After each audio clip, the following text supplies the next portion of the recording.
लोग इस बात पर विश्वास नहीं करते कि एक छोटी सी लड़की अपना घर छोड़कर जा सकती है सर्दियों के मौसम में अपने पिता के खून का बदला लेने के लिए। पर ऐसा हुआ।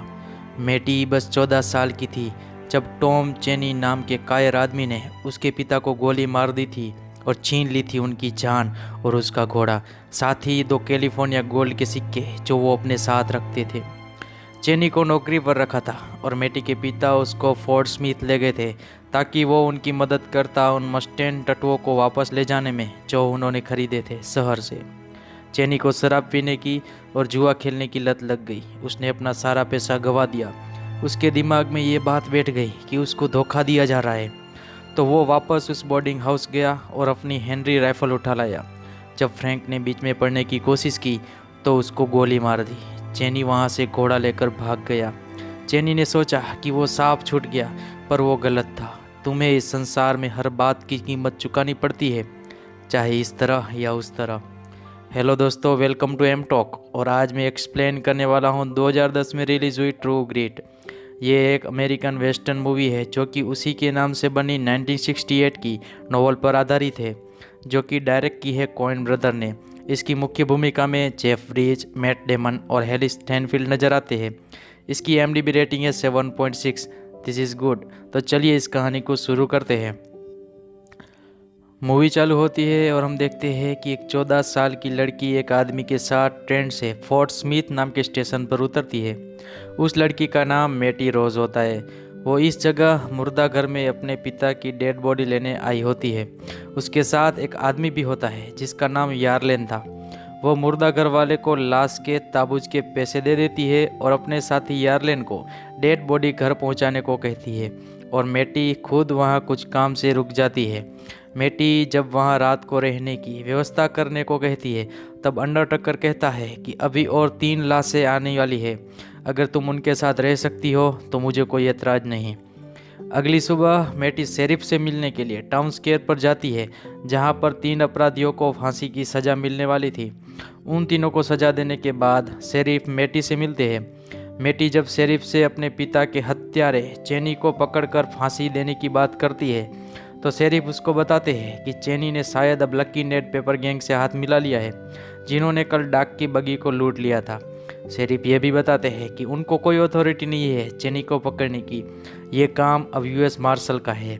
लेकिन मेटी को किसी भी हाल में चेनी को पकड़ना था तो वो रूस्टर कोकबर्ग नाम के मार्शल को हायर करने का सोचती है। तो मेटी रूस्टर को मिलने आउट हाउस जाती है, पर रूस्टर नशे में धुत था और मेटी से कोई बात नहीं करना चाहता था। वहाँ से फिर वो मुर्दा घर में कॉफिन में रात बिताती है। सुबह होती है तो मेटी स्टोन हिल की ऑफिस पर जाती है, जो कि कॉटन का ट्रेडर था और मेटी के पिता फ्रैंक रोज के साथ काम कर चुका था। वहाँ मेटी स्टोन हिल को पुनीस, जो कि एक प्रकार के घोड़े होते हैं, उसको वापस करने की बात करती है, जो कि उसके पापा ने स्टोन हिल से खरीदे थे।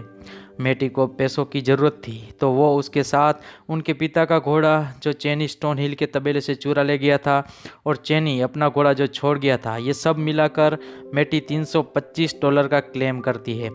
पर जब स्टोन हिल देने से मना कर देते हैं तब वो अदालत में केस दाखिल करने की धमकी देती है, और तब स्टोन हिल को $320 में मेटी से समझौता करना ही पड़ता है। उसके बाद मेटी मिस फ्लॉयड के घर जाती है और पनाह लेने के लिए पूछती है, क्योंकि वो अब लाशों के बीच में रहना नहीं चाहती थी। मिस फ्लॉयड उसको रहने के लिए जगह और उसके पिता की कुछ चीज़ें देती है। अगली सुबह मेटी रूस्टर को मिलने जाती है तो देखती है कि कोर्ट रूम में रूस्टर पर मुकदमा चल रहा था, क्योंकि रूस्टर ने अपने 4 साल के US मार्शल के कैरियर में तकरीबन 23 एनकाउंटर किए थे और उनमें से ज़्यादातर वॉटन फैमिली से बिलोंग करते थे। सुनवाई का ब्रेक होता है और रूस्टर जब बाहर निकलता है तो मेटी उसको मिलती है। मेटी रूस्टर को कहती है कि वो टॉम चेनी नाम के शख्स की खोज कर रही है, जिसने उसके पिता फ्रैंक रोज की मोनार्च बोर्डिंग हाउस के सामने गोली मारकर हत्या कर दी है। मेटी रूस्टर को $50 का इनाम देने का भी कहती है अगर वो किसी तरह चेनी को पकड़ ले, पर रूस्टर मेटी की उम्र देखकर उसे नज़रअंदाज कर देता है और वहाँ से चला जाता है। मेटी भी वहाँ से मिसिस फ्लॉयड के घर पर जाती है और रात को सोते वक्त भी यही सोचती है कि वो टॉम चेनी को कब पकड़कर मार पाएगी और कब उसका बदला पूरा होगा। सुबह जब मेटी की आंख खुलती है तो वो अपने कमरे में काउबॉय जैसे आदमी को देखती है। वो आदमी का नाम लवीफ था। वो एक टेक्सास रेंजर था। टॉम चेनी ने टेक्सास में एक सेनेटर की हत्या कर दी थी, इसीलिए उसके बारे में जानने के लिए वो मैटी के पास आया था। लेकिन मैटी बताती है कि उसने एक यूएस मार्शल को ये काम दे दिया है और वो अब इस केस में किसी और को दाखिल नहीं करना चाहती, और कहती है कि अगर टॉम चेनी पकड़ा भी जाता है तो उसको फोर्ट स्मिथ में सज़ा मिलेगी उसके पिता की हत्या के जुर्म में। यहाँ लवीफ मैटी को नहीं माना पाता और वहाँ से चला जाता है। सुबह होती है तो मैटी स्टोन हिल की ऑफिस पर जाती है अपने पैसे लेने के लिए। स्टोन हिल काफ़ी नाराज था क्योंकि उसको कानूनी नियमों के कारण मैटी को पेमेंट करना पड़ रहा था। मैटी उन पैसों में से ही $10 देकर एक पोनी किस्म का घोड़ा खरीदती है और उसको लिटिल ब्लैकी नाम देती है। वो घोड़ा काफ़ी स्फूर्तिला था और टॉम चेनी को पकड़ने के सफ़र में मैटी को काम आने वाला था। उसके बाद मैटी रूस्टर के घर जाती है ताकि उसके साथ वो चेनी का पीछा करने जा सके, पर रूस्टर शराब के नशे में था और अभी चेनी का पीछा करने की तैयारी में नहीं था। रूस्टर मैटी को कहता है कि ये काम $50 में नहीं बल्कि $100 में होगा, क्योंकि चेनी ने पेपर की गैंग से हाथ मिला लिया है जो कि बेहद ही खतरनाक है। मैटी को अब लगता है कि रूस्टर उसका फ़ायदा उठा रहा है। वो थोड़ा समय गुस्सा होती है और इस काम के लिए कोई दूसरा मार्शल खोजने का भी कह देती है। फिर मैटी $100 में मान जाती है, पर रूस्टर अकेला जाना चाहता था और मैटी को नहीं ले जाना चाहता था। पर मैटी इस बात से ऐतराज़ जताती है और कहती है कि वो चेनी को अपनी आंखों से मरते हुए देखना चाहती है और साथ में ये भी कि वो एक बहादुर लड़की है। तो आखिरकार रूस्टर को मैटी को साथ ले जाने में हाँ करनी ही पड़ती है। अगली सुबह मैटी चेनी को पकड़ने जाने की तैयारी करती है। वो अपने पापा की पिस्तौल और कोट लेती है और अपनी माँ को एक लेटर लिखती है कि वो टॉम चेनी को पकड़ने जंगल में चॉकटाउन नेशन जा रही है। उसके पास एक बढ़िया किस्म का घोड़ा है। मैटी रूस्टर के पास पहुंचती है तो रूस्टर तो नहीं मिलता, पर उसका एक लेटर मिलता है जिसमें लिखा होता है कि मैं चेनी को पकड़ने के लिए इंडियन नेशन जा रहा हूँ। इसमें ट्रेन की एक टिकट है जिससे तुम घर वापस चली जाना, क्योंकि इस काम में बहुत खतरा है, इसलिए मैं तुम्हें अपने साथ नहीं ले जा सकता और हमारा पीछा भी मत करना। मैटी ये पढ़ती है तो नाराज़ हो जाती है क्योंकि उसको आंखों से टॉम चेनी को मरते हुए देखना था। वो अपना घोड़ा लेती है और रूस्टर का पीछा करती है। रूस्टर नदी के उस पार होता है, फिर भी मैटी अपने लिटिल ब्लैकी नाम के घोड़े से उस नदी को पार करके उस पार पहुंच जाती है जहां पर रूस्टर और लवीफ खड़े थे। मैटी रूस्टर को कहती है कि हमारे समझौते के मुताबिक तुम्हें मुझे ले जाना पड़ेगा। वहाँ लबीफ मैटी को मारने भी लग जाता है, पर आखिरकार मैटी की इच्छा शक्ति के आगे रूस्टर को भी झुकना पड़ता है और उसको अपने साथ ले जाना पड़ता है। उस रात मैटी, रूस्टर और लबीफ जंगल में रात बिताते हैं, एक छोटी सी आग और छोटे से तंबू के सहारे। सुबह होती है तो मैटी रूस्टर के पास जाती है और कहती है कि आप और लबीफ के बीच में कोई समझौता हुआ है क्या? तो रूस्टर जवाब देता है कि हम दोनों टॉम चेनी को पकड़कर टेक्सास ले जाएंगे, जहां पर उस पर इनाम है, वो इनाम हम दोनों बांट लेंगे। लेकिन इस बात से मैटी नाराज़गी दर्शाती है क्योंकि वो नहीं चाहती थी कि टॉम चेनी को टेक्सास के जुर्मों की सज़ा मिले टेक्सास में। उसने $100 भी इसलिए खर्च किए थे क्योंकि चेनी को उसके पिता के खून की सज़ा मिले। तभी वहाँ पर लबीफ आ जाता है। रूस्टर और लबीफ में थोड़ी बहस हो जाती है और लबीफ रूठ कर वहाँ से चला जाता है। अगले दिन मैटी और रूस्टर बेगबी के स्टोर पर पहुंचते हैं। वहां पर उन्हें टॉम चेनी तो नहीं मिलता, पर एक कैलिफोर्निया गोल्ड का कॉइन मिलता है। स्टोर पर कोक सामान लेने आया था जो कि लकी नेट की गैंग से जुड़ा हुआ था। अब मैटी और रूस्टर को एक उम्मीद जगती है कि चेनी को पकड़ लेंगे वे आगे बढ़ते हैं तो रास्ते में रूस्टर और मैटी को एक पेड़ पर लाश टंगी मिलती है। उनको लगता है कि टॉम चेनी है, तो मैटी पेड़ के ऊपर चढ़कर उस लाश को नीचे उतारती है, पर वो लाश चेनी की नहीं थी। तभी वहाँ पर एक अनजान आदमी आता है और वो लाश उठाकर ले जाता है। अब दोनों आगे बढ़ते हैं तो रूस्टर को लगता है कि लबीफ उनका पीछा कर रहा है, तो वे रुक जाते हैं ताकि उसे रंगे हाथ पकड़ सके। पर वहाँ पर एक भालू की खाल पहने 2 घोड़ों के साथ, जिसने वही लाश इंडियन से खरीदी थी, वो आता है।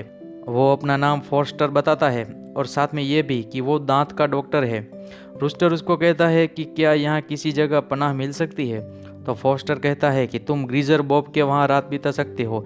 उसने केरलोंग नदी के किनारे एक बड़ी सी गुफा बनाई है। रूस्टर और मैटी उस रात ग्रीजर बॉब की केबिन पर पहुँचते हैं।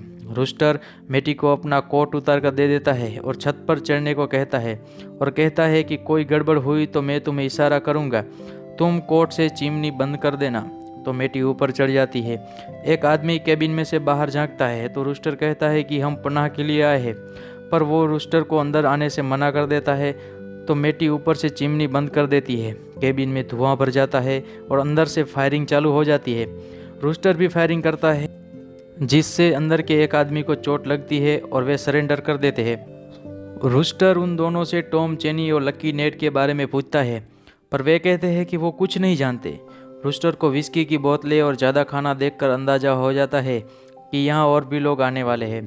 तो रूस्टर उस जवान लड़के को जिसके पैर में गोली लगी थी उसको ब्लैकमेल करता है कि वो अगर नेड के बारे में नहीं बताएगा तो उसकी टांग का इलाज नहीं होगा और सुबह फोर्ट स्मिथ पहुँचते पहुँचते उसकी टांग काटनी पड़ेगी। तो वो डर जाता है और नेड के बारे में उगलने लगता है, पर उसका साथी उसकी उंगलियां काट देता है और उसको मार डालता है। फिर रूस्टर गोली मारकर उसको भी मार डालता है, पर मून मरते मरते रूस्टर को बोल जाता है कि उसने नेड को 2 दिन पहले बैकबिक के स्टोर पर देखा था और आज रात वो इसी जगह आने वाले हैं घोड़े लेने और सॉफ्की खाने। उन्होंने अभी अभी एक ट्रेन लूटी है कैटी फ्लायर वैगनर स्विच पर। इतना बताकर मून मर जाता है। उस रात मेटी और रूस्टर छिपकर नेड और उसकी गैंग का वेट करते हैं, पर पेपर गैंग से आने से पहले लबीफ वहां पर आ जाता है। रूस्टर उसको आगाह करना चाहता था, पर तब तक नेड और उसके साथी लबीफ को घेर लेते हैं। लबीफ उनको कहता है कि वो एक टेक्सास रेंजर है और उसकी दिलचस्पी सिर्फ टॉम, चेनी में है, पर नेड के साथी उसको रस्सी से बांधकर घसीटने लगते हैं। लबीफ को बचाने के लिए रूस्टर फायरिंग कर देता है। सामने से लकी नेड की गैंग भी फायरिंग करती है। रूस्टर नेड को तो नहीं मार पाता, पर उसके साथियों को मार डालता है, जिसमें परमरली भी मारा जाता है, जिनकी वाइंडिंग स्टेयर माउंटेन में चांदी की खदानें थी और वहां पर चेनी के मिलने के चांसेस थे। रूस्टर और मेटी सुबह होने की राह देखते हैं। सुबह होती है और तीनों अपने अपने घोड़े लेकर चलने लगते हैं एक ऐसे सफ़र पर जो तीनों की मंजिल तक जाता था।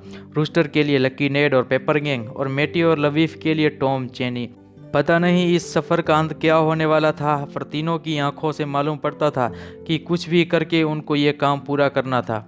अपने पिता की हत्या के बाद मेटी का भी एक ही लक्ष्य था, किसी भी हाल में टॉम, चेनी को ख़त्म करना। उस रात माउंटेन कैंप साइट पर तीनों खाना खाने और आराम लेने के लिए रुक जाते हैं, पर होना वही था जो एक यूएस मार्शल और टेक्सास रेंजर के बीच आज तक होता आया था। उस रात भी रूस्टर और लवीफ के बीच में बहस हो जाती है। रूस्टर मेटी से समझौता खारिज करने की भी बात कर देता है, क्योंकि अब चेनी को पकड़ने की कोई उम्मीद नहीं बची थी। लबीफ भी निराश होकर चॉकटाउन नेशन से टेक्सास वापस जाने के लिए निकलता है, तो मेटी उसको रोकती है और कहती है कि आपने महीनों लगा दिए इस केस के पीछे, अभी आप इस तरह मुंह नहीं मोड़ सकते। पर लबीफ थक गया था, उसके हाथ में गोली लगी थी, उसकी जुबान भी कट गई थी। दूसरी ओर चेनी की कोई न्यूज़ नहीं मिल रही थी, इसलिए वो वहाँ से चला जाता है। मेटी और रूस्टर दोनों वहाँ सो जाते हैं क्योंकि वे बहुत थक गए थे। सुबह होती है और मेटी की आँख खुलती है तो वो नदी किनारे पानी भरने जाती है। वहाँ उसे दूसरी ओर 2 घोड़े नजर आते हैं। वो ध्यान से देखती है तो उसे एक आदमी भी नजर आता है। जब वो थोड़ा नज़दीक आता है तो मेटी को उसकी आंख के नीचे काला धब्बा दिखता है।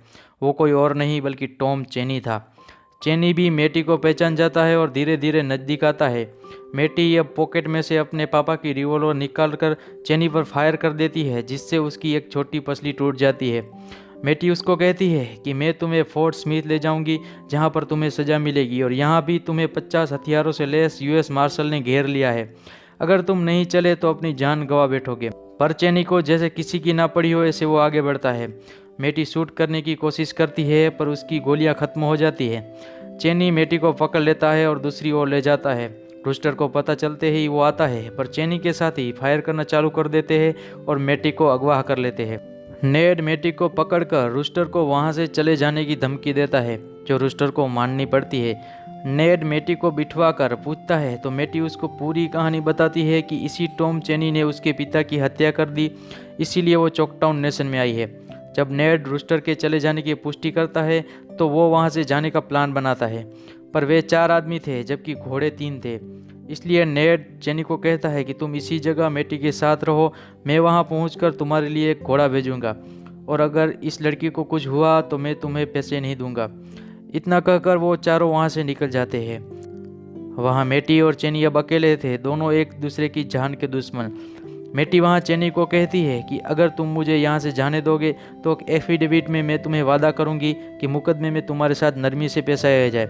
ये सुनकर चेनी आग बबूला हो जाता है और मेटी पर हमला करके उसकी गर्दन पर छुरा रख देता है। पर इससे पहले कि वो मेटी को मार पाए, पीछे से लवीफ आता है। चेनी के सर पर मारता है और चेनी बेहोश हो जाता है। मिस्टर लबीब ने गोलियों की आवाज़ सुन ली थी और इसलिए वो वापस आ गए थे। वे दोनों पहाड़ी के नीचे से देखते हैं तो रूस्टर भी वापस आ जाता है और नेड की गैंग का रास्ता रोक लेता है।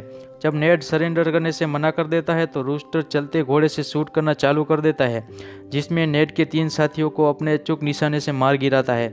नेड भी कोई कच्चा खिलाड़ी नहीं था। वो रूस्टर के घोड़े को निशाना बनाता है और घोड़ा गिर जाता है, जिसमें रूस्टर का पाँव नीचे दब जाता है। जब नेड रूस्टर को मारने वाला ही था तभी रेंजर लबीब अपनी राइफल से नेड को तकरीबन 400 गज से शूट कर देता है और लकी नेड का काम तमाम हो जाता है। उसी पल चेनी को होश आ जाता है और वह मिस्टर लबीब के सर पर हमला कर देता है, पर मेटी एक पल की भी देरी किए बिना लबीब की राइफल उठा लेती है और चेनी को शूट कर देती है। चेनी तो मर जाता है, पर राइफल के फायरिंग फोर्स से मेटी खुद पीछे की ओर गुफा में गिर जाती है, जहां पर एक सांप उसके हाथ में काट लेता है। थोड़ी ही देर बाद रूस्टर वहां पर आता है। वो मेटी को गुफा से बाहर निकालता है और सांप का जहर भी चूसने लगता है। रूस्टर मेटी को लिटिल ब्लैकी घोड़े पर बिठवा कर निकल जाता है फोर्ट स्मिथ की ओर, पर लिटिल ब्लैकी थक कर दम तोड़ देता है। रूस्टर को किसी भी हाल में मेटी को बचाना था, इसलिए वो उसको कंधे पर बिठाकर चलने लगता है। बूढ़ा होने के बावजूद वो फाइनली मेटी को बैगबी के स्टोर पर पहुंचाकर उसका इलाज करवाता है और उसको नई जिंदगी देता है, पर इसके चलते मेटी का वो हाथ काटना पड़ा था। समय कुछ आगे निकल जाता है और इस सिलसिले को तकरीबन 25 साल हो गए थे। मेटी बड़ी हो गई थी। वो रूस्टर को मिलने के लिए स्टेशन पर उतरती है, क्योंकि रूस्टर ने उसको चिट्ठी लिखी थी कि वो वाइल्ड वेस्ट शो के साथ यात्रा कर रहा है। क्या तुम मिलना चाहोगी जब शो मेम्फिस में आएगा, जहां कहानियां सुनाएंगे अपनी अपनी। छोटा सा ये नोट स्पेलिंग मिस्टेक से भरा था। वहाँ मेटी को कोल यंगर नाम का एक आदमी मिलता है, जो कहता है कि अब आप रूस्टर से नहीं मिल सकती, क्योंकि अब उनकी मृत्यु हो गई है, यही कुछ 3 दिन पहले, जब हमारा शो जोन्सबोरो एरिकन्सिस में था और हमने उन्हें कॉन्फिडेंटरी सिमेट्री में दफना दिया है। मेटी को यह सुनकर बहुत दुख होता है कि वो अब मार्शल से नहीं मिल पाएगी। मेटी रूस्टर की बॉडी को उठवाकर अपने प्लॉट पर ले गई और पिछले कई सालों तक वहां जाती रही। कोई शक नहीं कि लोग बातें बनाते हैं। वो कहते हैं कि वो उस आदमी को जानती तक नहीं थी। क्या वो पागल नहीं हो गई थी? यह सच था कि मेटी ने शादी नहीं की थी, क्योंकि उसे शायद समय ही नहीं मिला था इसको आजमाने का। मेटी को उस टेक्सास रेंजर लबीब की कोई खबर नहीं मिली थी। अगर अभी तक वो जिंदा है तो उसकी खबर पाकर मेटी को शायद शांति मिले। एक अंदाजा है कि वो अभी 80 साल का होगा। समय बस हमसे दूर चला जाता है और हम उसके आगे मिटते जाते हैं। ये थी ट्रू ग्रीड मूवी की पूरी कहानी, जिसमें मेटी ने अपने पिता के खून का पूरा बदला लिया था टॉम चेनी को मारकर। अगर आपको ये स्टोरी अच्छी लगी तो मेरा चैनल सब्सक्राइब कर दीजिए, ताकि अगले वीडियो को नोटिफिकेशन आपको जल्दी मिल जाए।